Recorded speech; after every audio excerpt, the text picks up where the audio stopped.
آپ کے ایک لسنر نے سوال کیا کہ علی بھائی آپ اکثر کہتے ہیں کہ کوئی بزرگ اپنا پیشاب نہیں روک سکتا، جبکہ ساتھ ساتھ یہ بھی کہتے ہیں کہ کوئی ریفرنس ہو تو مان لوں گا۔ جی ہم مان لیں گے، بالکل بتائیں۔ تو سنیں پھر ریفرنس سر۔ فضائل اعمال شریف میں لکھا ہے فضائل اعمال شریف میں لکھا ہے کہ ایک بزرگ 12 دن تک ایک وضو سے ساری نمازیں پڑھتے رہیں۔ اب تو آپ مان لیں پلیز۔ میں جناب رجوع کرتا ہوں، اور اپنا رجوع بھی ریکارڈ کروائیں اس پہ۔ اچھا لکھا ہوا ہے رجوع بھی ریکارڈ؟ جی وہ انہوں نے سوال ہے سر، میں اپنا رجوع ریکارڈ کرواتا ہوں کہ میں نے اس واقعے کی انجینئرنگ نہیں کی تھی، تو میں اب رجوع کرتے ہوئے اس کی انجینئرنگ کر دیتا ہوں۔ بات یہ کہ آپ سے حوالہ ہم نے کتاب و سنت کا مانگا تھا کہ کتاب و سنت سے کوئی دلیل پیش کریں، اور اگر کتاب و سنت میں کوئی دلیل نہیں تو پریکٹیکلی کوئی کر کے بتائے نا، پھر ہم مانیں گے۔ مثال کے طور پہ اگر میں یہ دعویٰ کرتا ہوں کہ جی میں عشاء کی نماز کی پہلی رکعت میں سورہ یاسین اور دوسری میں سورۃ الملک پڑھ سکتا ہوں، تو میں آپ کو پڑھ کے بتا دوں گا، مجھے آتی ہے جی، ٹھیک ہے، تو یہ میرا دعویٰ میں پریکٹیکلی کر کے بھی بتا دوں گا۔ اب ان کا یہ دعویٰ ہے کہ یہ ایک بزرگ جو ہے وہ 12 دن تک ایک ہی وضو سے ساری نمازیں پڑھتے تھے، تو سر پڑھتے تھے تو میں بھی ایک دعویٰ کر دوں گا کہ میں نے بھی جو ہے نا وہ 12 دن تک ایک وضو سے ساری نمازیں پڑھی ہیں، تو شاید ہو سکتا ہے اس کا وہ کہتے ہوں کہ ہر نماز کے لیے وہ ایک وضو کرتے تھے۔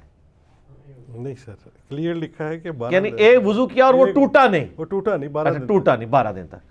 تو 12 دن تک تو یعنی اگر کوئی آپ کا دعویٰ ہے تو آپ 12 دن تو یعنی بہت بڑی بات ہے۔ آپ ایک دن بھی یہ کر کے بتائیں تو ایک بڑا مشکل کام ہے۔ سردیوں میں شاید کوئی فجر سے لے کے وہ کر لے، لیکن اگلی فجر تک یا اس سے اگلی فجر تک تو اس کا کام ہو چکا ہوگا۔ صحیح۔ تو حوالہ ہم نے کتاب و سنت کے دلائل کا مانگا تھا، یہ آپ کو پریکٹیکل کر کے بتائیں۔ یہ سب کی سب کہانیاں ہیں، اور یہ کہانیاں پرانے زمانوں میں بزرگ لکھ کے چلے گئے، اب ان سے کوئی بندہ کوشچن نہیں کرتا، اور آج ہمارے بچے کوشچن کر رہے ہیں۔ میرا ایک کلپ پچھلے دنوں میں ریکارڈ ہوا تھا فضائل اعمال کے حوالے سے ہی۔ میں نے بتایا نا کہ میں ایک دن ایک تبلیغی جماعت کی مسجد میں، تبلیغی جماعت کا سب سے بڑا سپورٹر جی جی، سپیکرز میں سے اللہ کے فضل سے میں ہوں، باقی تو سب اس کو نگیٹ کرتے ہیں، کوئی اس طریقے سے آن کرنے کے لیے تیار نہیں۔ میں بڑی محبت کرتا ہوں تبلیغی جماعت سے، لیکن علمی اختلاف تو اپنی جگہ۔ تو وہ فضائل اعمال میں سے درس ہو رہا تھا مسجد کے اندر نا، ظہر کی نماز پڑھ کے فارغ ہوئے، تو میرے ساتھ میرا بچہ تھا، 10 سال بمشکل اس کی عمر ہے، اور دوسرے کی تقریباً 8.5 سال۔ تو میں نے ان کو پابند کیا ہوا ہے کہ جب نماز ظہر ہو جائے تو تم بھی درس سن لیا کرو، تو وہ بھی درس میں بیٹھ گئے۔ اب اس میں وہ بتا رہے تھے انہی بزرگوں کی کرامات اس حوالے سے کہ جی ایک بزرگ تھے وہ روزانہ صبح سے شام تک ایک قرآن پڑھتے تھے، دوسرے تھے وہ 3 قرآن پڑھتے تھے، تیسرے تھے وہ 8 قرآن پڑھ لیتے تھے، ٹھیک ہے جی، صبح سے لے کے ظہر تک ایک رات کے اندر 8 قرآن پڑھ لیتے تھے۔ اب وہ یعنی وہ بچہ میرا یعنی سن رہا تھا، اور میں بھی ڈر رہا تھا دل کے اندر نا، اور میں ڈر رہا تھا کہ جو کچھ میں سوچ رہا ہوں کہیں یہ نہ سوچ رہا ہوں، کہیں بزرگوں کا گستاخ ہی نہ بن جائے۔ حالانکہ اس کی کوئی ایسی میں نے تربیت نہیں کی ہوئی گستاخی والی، اس کے باوجود آج کل کے بچے ویسے ہی سوچتے ہیں، ان کی عقل کام کرتی ہے۔ جب وہ پھر ساتھ نماز کی ترغیب انہوں نے دلائی، جب پڑھ کے فارغ ہوئے درس سن کے، اس کے بعد میں موٹر بائک پہ نکلا، بچوں کو پیچھے بٹھایا، میں نے کہا دیکھو یار کتنی اچھی باتیں انہوں نے آج کی ہیں نا، اور انہیں ہمیں نماز پڑھنی چاہیے اور اہتمام کرنا چاہیے قرآن شریف پڑھنے۔ کہتے بابا باقی باتیں تو ٹھیک تھیں، یہ ایک دن میں 8 دفعہ یا 3 دفعہ قرآن کیسے کو پڑھ سکتا ہے، پورا قرآن کیسے کو پڑھ سکتا ہے؟ تو میں نے کہا بیٹا یہ کہانی تھی، اس کو چھوڑ دیں، باقی چیزیں آپ نے، کیونکہ ہمارے بچوں کو پتہ ہے کہ قرآن پاک کوئی ایک صفحے کی کتاب نہیں ہے، کوئی 500-550 صفحوں کی ایک کتاب ہے، اس کو پڑھنے کے لیے ایک ٹائم ریکوائرڈ ہے۔ ابھی تو میں وہ انجینئرنگ کر ہی نہیں رہا ہوں کہ جامعہ ترمذی میں حدیث ہے، نبی علیہ السلام نے فرمایا جس نے 3 دن سے کم میں قرآن ختم کیا اس نے قرآن کا حق نہیں ادا کیا ہے، اور یہ کن کو کہا جا رہا ہے؟ جو عربی جاننے والے تھے، اور جو ہم لوگ اجمی ہیں جن کو یعنی بڑی مشکل سے اس کا فارم بھی سمجھ آ رہا ہوتا ہے، ان کو تو کم از کم 30 دن تو لگانے چاہیے ایک دفعہ پڑھنے کے لیے۔ تو وہ کتنی سپیڈ سے وہ پڑھتے ہوں گے، یا ہو سکتا ہے وہ جو صحیح مسلم میں حدیث ہے کہ سورۃ الاخلاص 3 قرآن کے برابر ہے، تو 8 یا 24 وہ 24 دفعہ سورہ اخلاص پڑھ لیتے ہوں، تو 3 مطلب 8 قرآن کا ثواب مل جاتا ہوں۔ یہ ہو سکتا ہاں، اینڈ رزلٹ تو یہی ہے، یہی چانسز ہے۔ تو بزرگوں کے بارے میں چونکہ حسن ظن رکھنا چاہیے کہ انہوں نے جھوٹ نہیں بولا ہوگا یقیناً۔ اگر تو وہ بولا ہے وہ تو جھوٹ ہے، تو ہم نے بزرگوں کو ان کی گستاخی بھی نہیں کرنی، ان کو جھوٹ سے بھی بچانا ہے۔ یقیناً 24 دفعہ انہوں نے سورہ الاخلاص پڑھی ہوگی، باقی تو یہ مطلب ساری کہانیاں چل رہی ہیں۔ 12 دن تک کون شخص جو ہے وہ اپنے آپ کو وضو سے یا باقی چیزوں سے بے نیاز کر سکتا ہے؟ اگر ایسی کوئی بزرگی ہوتی، کوئی کرامت ہوتی، تو نبی صلی اللہ علیہ وآلہ وسلم یا ان کے صحابہ کرام کو حاصل ہوتی۔ آپ دیکھیں کئی بزرگوں کے بارے میں آپ کو واقعات ملیں گے جی، وہ فجر کی نماز پڑھتے تھے بیت اللہ شریف میں، ظہر پڑھتے تھے بیت المقدس میں، ٹھیک ہے جی، اور عصر پڑھتے تھے جا کے مدینہ شریف، مغرب کی نماز پھر بیت اللہ شریف، یعنی وہ تین ان کو پتہ چل گیا نا بھی 3 متبرک جگہ ہیں۔ اب ان کو یہ پتہ نہیں کہ تینوں ایک محلے کے اندر نہیں ہیں، ٹھیک ہے۔ اس زمانے کے اندر جب انہوں نے یہ واقعات لکھے ہیں، آج تو چلے کسی کے پاس چارٹر طیارہ ہو تو شاید ابھی بھی بڑی مشکل سے یہ ممکن ہو۔ جب یعنی بیت المقدس کا سفر آلموسٹ 1 سے 1.5 مہینے کی مسافت تھی مکہ شریف سے، اس زمانے میں آپ یہ دعویٰ کر رہے ہیں کہ فجر کی نماز وہ پڑھ رہے ہیں مکے میں، اور ظہر پڑھ رہے ہیں بیت المقدس میں، اور عصر پڑھ رہے ہیں مدینہ شریف کے اندر، تو سر یہ فضیلت تو صحابہ کرام کو بھی حاصل نہیں ہوئی ہے۔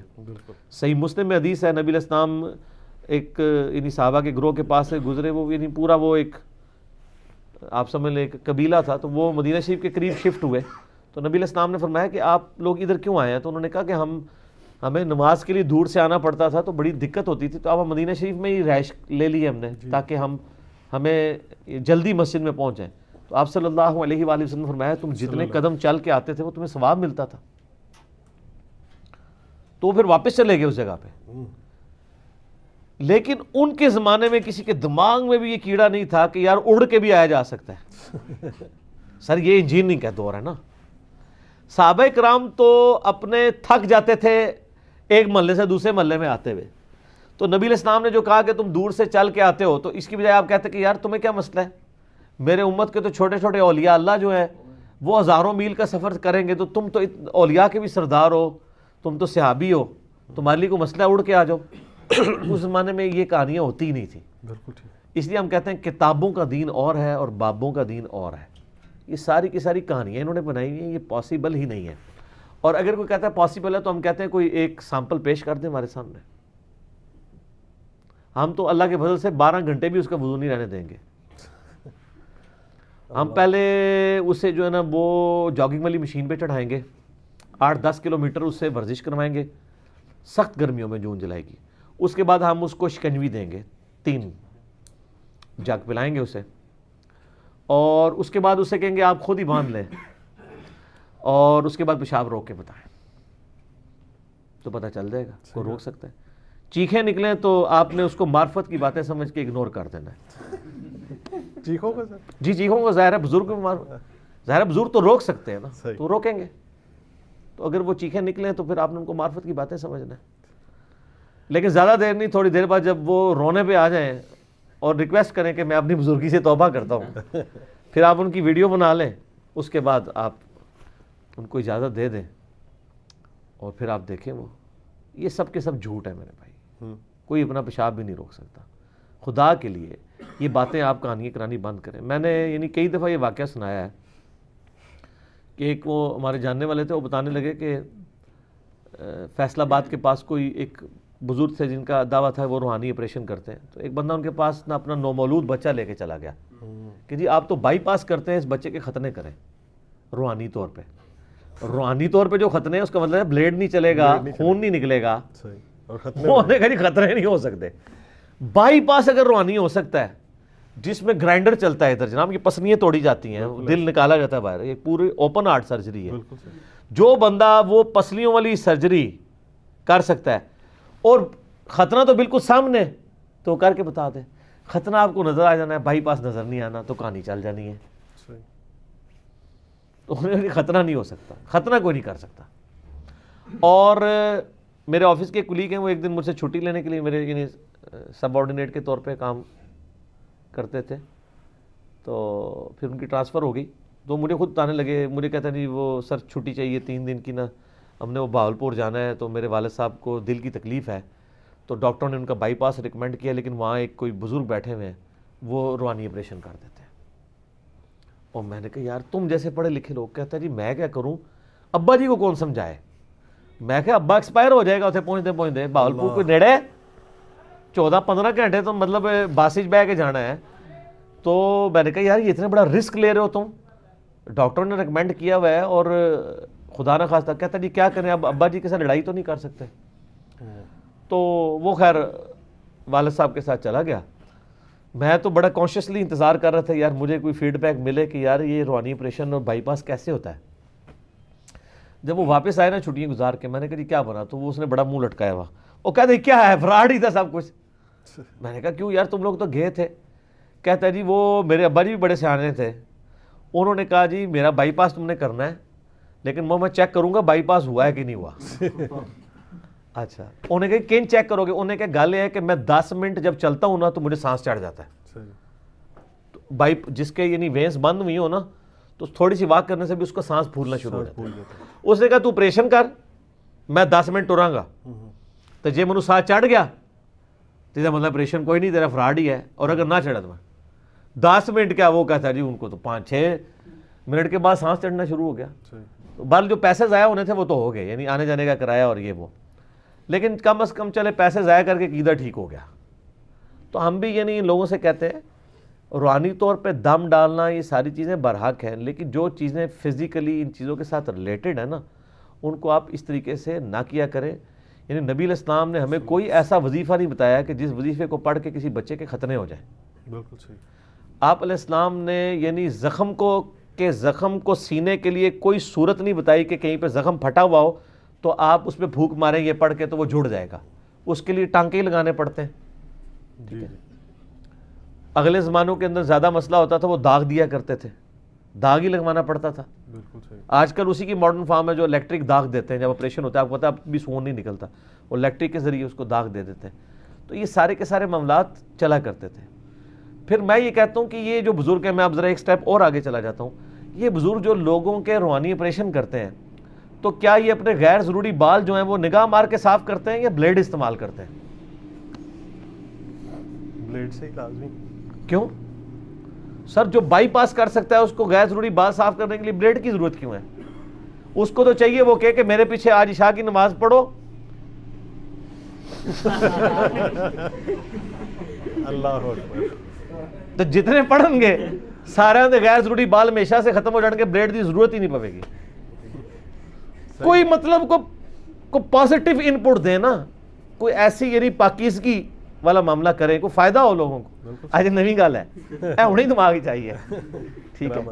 تو یہ ساری باتیں اس لیے ہے کہ تاکہ آپ اپنے دماغ کھولیں, خدا کے لیے ان کے ہاتھوں میں نہ کھیلیں.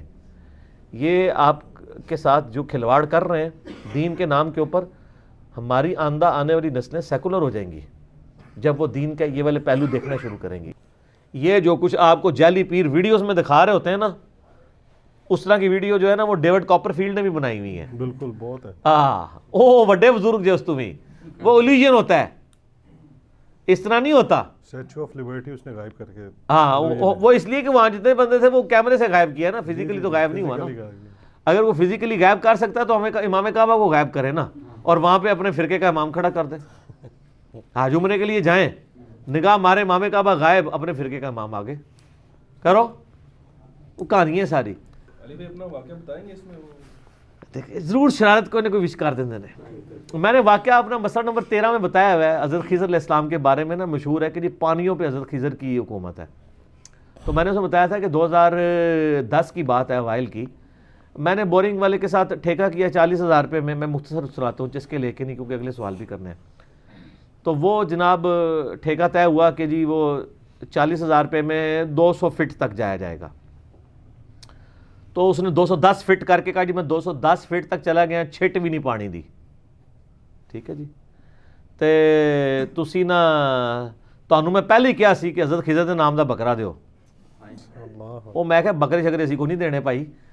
میں نے جناب 2 نفل پڑھے اشراق کے, اس کے بعد میں نے نا اس کو, چھوٹے کے بزرگ اسی بھی ہے نا, میں کہ ایتھے کھوت. اور وہ اس لیے نہیں کہ مجھے پتا تھا وہاں ہے, میرے لیے یعنی میں نے جو مکان کا ڈیزائن بنایا ہوا تھا نا اس میں وہ جگہ ہی وہی بنتی تھی, ٹینکی بھی ادھر مان سکتی تھی ٹینکر کے اعتبار سے نا. میں نے فزیکلی اپنے نقشے کے اعتبار سے کیا. ٹھیک ہے. وہ کرامت تو بانی جاتی ہوتی ہے. تو وہ میں کہ یار خضر کے کوئی بھی بزرگ اپنا پیشاب نہیں روک سکتا تو پانی کون روک سکتا ہے کسی کا؟ اگر اللہ نے لکھا ہے تو نکل آئے گا، نہیں لکھا ہے تو نہیں نکلے گا۔ تو کہندا جی او جی بڑے گستاخ ہو جی تسی یہ وہ۔ اس کی 12 مشینیں اسلام آباد میں مختلف جگہ پہ چل رہی تھی، تو وہ جناب وہی ہوا کہ اس کی بات صحیح نکل آئی کہ میری گستاخی کی وجہ سے 210 فٹ تک، حالانکہ وہاں پہ 50-60 فٹ کے اوپر ہلکی ہلکی سیم آ جاتی تھی اور پانی گدلا، اور میرا جب اس نے کھودا 210 فٹ تک سیم بھی نہیں آئی، ظاہر ہے گستاخی بہت بڑے لیول کی میں نے کی ہوئی تھی۔ تو مجھے کہتا ہے جناب کہ جی تنوں پہلے کیا سی نا تے اے پانی جڑا نا نہیں نکلنا تیرا، تو فلانی جگہ ایک مائی ہے وہ کو دم کرا کے نا پانی چھٹوا تو پانی نکل آئے گا۔ وہ مائی سے ہی دم کروانا تھا تو 40,000 روپے کا ٹھیکہ کرنے کی ضرورت تھی۔ صحیح بات، ٹھیک ہے، تو کہتا جی اب تو میں 1500 روپے دیہڑی لوں گا، دیہڑی کے حساب سے کام کروں گا، ٹھیکہ تو میں 200 کر چکا ہوں۔ میں نے کہا جی شروع کرو، اللہ کا نام لے گئے۔ ایک دن کیا، 220 فٹ پہ وہ پہنچا۔ اگلے دن صبح سویرے مجھے فون آ گیا اس کا، کہتا جی یہ تو پانی بہت زیادہ نکل آیا ادھر۔ وہ 210 فٹ کے دور پہ تھا کفر و شرک کا معاملہ سر، 10 فٹ کی دوری پہ۔ وہ کہتا جی پانی اتنا نکل آیا ہے کہ میری بوکی نہیں تھی جا رہی۔ وہ جب اس نے 210 فٹ پہ زیرو پانی، 220 پہ زیرو، 220 کے بعد جب اس نے پہلی بوکی ماری نا تو ایک چھوٹا سا پتھر ہٹا تو نیچے 50 فٹ پانی اوپر چڑھ آیا۔ وہ بیسیکلی رگ مل گئی، جسے کہتے ہیں نا زمین میں رگیں ہوتی ہیں۔ ایک ہوتا ہے واٹر ٹیبل کا پانی، وہ بارشوں کی وجہ سے ہوتا ہے، اور ایک زمین کے نیچے دریاؤں کا پانی ہوتا ہے، وہ جون جولائی میں بھی نہیں خشک ہوتا، اسے کہتے ہیں رگ کا پانی۔ جیسے آپ کو یہاں پہ اگر کھال کے اوپر لگے تو خون ایسے نکلے گا، لیکن اگر نس پہ سوراخ کر دے فوارہ بن کے، وہ نسیں زمین کے اندر موجود ہیں سر، وہ ایگزیکٹ نس وہ کہیں کہیں سے گزرتی ہے نس، ٹھیک ہے۔ تو وہ وہاں پہ پڑا اور 50 فٹ پانی، یعنی وہ پانی جو 220 سے نکلا وہ 20 فٹ وہ ٹریول کر کے 170 تک اوپر آ گیا۔ اچھا پھر میں نے اس کا تم موٹر چلاؤ یار، وہ کہتے ہیں بوکی نیچے نہیں جا رہی، اب تو مزید کھدائی نہیں کرنی۔ میں نے اس کا 235 تک لے جاؤ، کہتا سر نہیں جائے گی۔ ہم جناب 12 گھنٹے موٹر چلائی، پانی ختم ہی نہ ہو۔ حالانکہ اسلام آباد میں یعنی 10-12 منٹ بھی آپ موٹر چلائیں نا واٹر ٹیبل والا پانی ختم ہو جاتا ہے، پھر آپ کو 1.5-2 گھنٹے انتظار کرنا پڑتا ہے، پانی چڑھتا ہے، ٹھیک ہے۔ اللہ کا فضل ہے آج جناب 10 سال ہونے کو آئے ہیں، 5-5 6-6 گھنٹے موٹر چلتی ہے، لوگ لے کے جاتے ہیں، اور کئی بار ہم موٹر چلا کے بھول بھی جاتے ہیں۔ دفتر میں ہمیں فون آتا ہے جی صبح 9 بجے چلائی سی تے اے زور ٹائم میں آیا گھر کھانا کھان تے وہ باہر پانی پہ وگدا جے۔ 1-2 بار یہ بھی ہو گیا حادثہ، موٹر چلتی تھی وہ پانی ختم نہیں ہوا، کدھر 10 منٹ کدھر 10 گھنٹے، اور آج تک اللہ کے فضل چل رہا ہے۔ اے اللہ کا پانی نہ ہو، خضر کا پانی نہیں، ٹھیک ہے۔ بہرحال اس کا فائدہ یہ ہوا کہ اس نے اپنی اصلاح کر لی، اس کو میں نے کہا یہ دیکھ لو یار کچھ نہیں ہوتا، یہ اللہ کے کام ہے سر، اللہ کرتا ہے، ان چیزوں سے کوئی فرق نہیں پڑتا۔ اللہ کا پانی ہے، جسے چاہے دے، جسے چاہے روک لے، ٹھیک ہو گیا جی۔